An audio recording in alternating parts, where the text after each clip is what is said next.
હશે નો અવાજ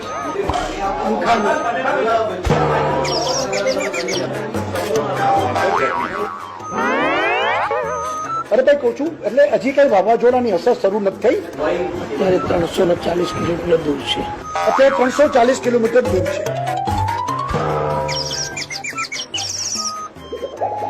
એટલે કે ટુરિસ્ટ સેન્ટરો ત્યાં બસ સેવા બંધ કરવામાં આવી છે અને રેલવેમાં પણ જ્યાં દરિયાઈ કાંઠા ઉપરનું રેલવેનો વિસ્તાર છે ત્યાં બધું પણ આપણે સ્થગિત કરી દીધું છે.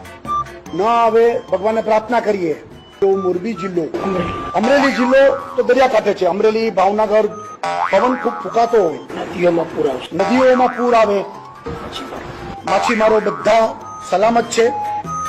બંદર ઉપર પાર્ક થયેલા હોય એને પણ દરિયામાં જવાની સૂચના આપણે આપી દીધી છે. ગુજરાતમાં નવસારી, વલસાડ તૈયારી રાખી છે.